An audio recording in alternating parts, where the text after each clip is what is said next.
नमस्कार। आप डॉक्टर बैद्यनाथ लाल कर्ण जी इप्टा के राष्ट्रीय संरक्षक हैं एवं सरस्वती सदन पुस्तकालय का आप संस्थापक हैं। आप कई विद्यार्थियों को एक अच्छे स्थान पर पहुंचा चुके हैं और देश के 50 लाख प्लस प्राइवेट शिक्षक जो अपनी परिस्थिति से जूझ रहे हैं, तो आप जिला स्तर से राज्य स्तर से केंद्र स्तर तक के पदाधिकारियों को, मंत्रियों को, मुख्यमंत्री, राज्यपाल को, इवन हमारे माननीय नरेंद्र मोदी जी को आप अपने ओर से संरक्षक होने के नाते प्राइवेट शिक्षकों के लिए क्या कहना चाहेंगे? सबसे पहले तो संरक्षक होने के नाते और आप राष्ट्रीय अध्यक्ष हैं, इस नाते मोदी जी आपको हम आदरपूर्वक सप्रेम हम नमस्कार करते हैं। आपने बहुत अच्छा प्रश्न किया कि मैं संरक्षक हूँ।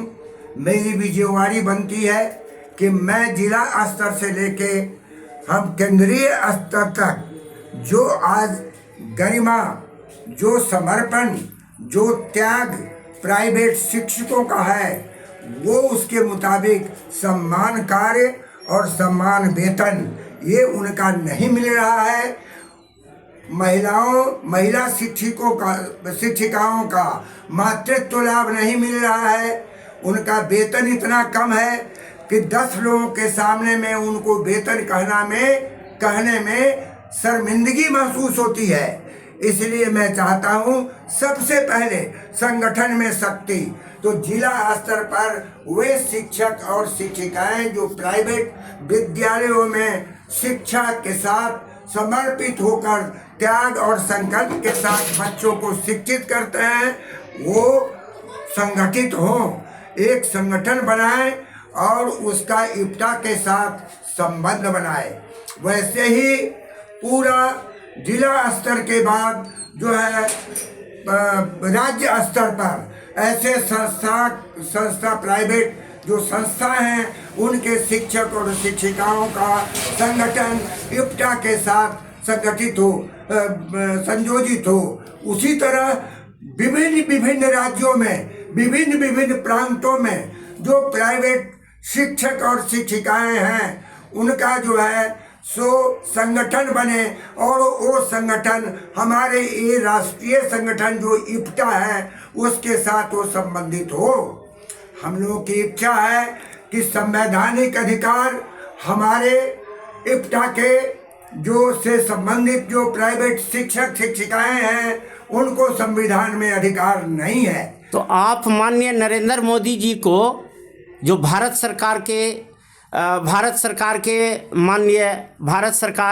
नरेंद्र मोदी जी से आप क्या अपील करना चाहते हैं? हम ये अपील करना चाहते हैं कि नरेंद्र मोदी जी पहले संवैधानिक अधिकार आप बाद में दीजिएगा, लेकिन आप जब सबको, किसान लोगों को और आप जो है विधवा पेंशन, आप जो है सारा जो है ये बुजुर्ग लोगों का पेंशन इतना किए हैं, तो कम से कम जो प्राइवेट शिक्षक और शिक्षिकाएं हैं पूरे भारत में जो अपने ज्ञान और कौशल से पूरा अपने ज्ञान को फैला रहे हैं, कम से कम उनके सम्मान में तो आप पेंशन दीजिए।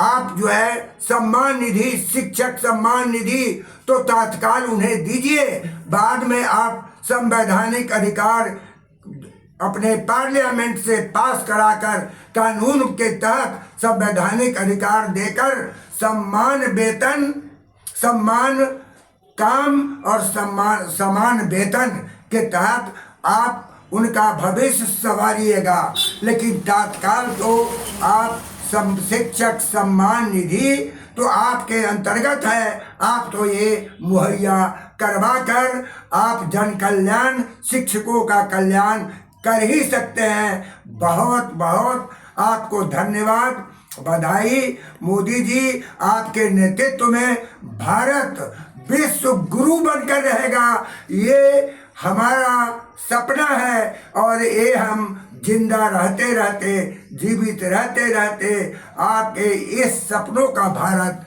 विश्व गुरु के रूप में देखना चाहते हैं। धन्यवाद। भारत माता की जय।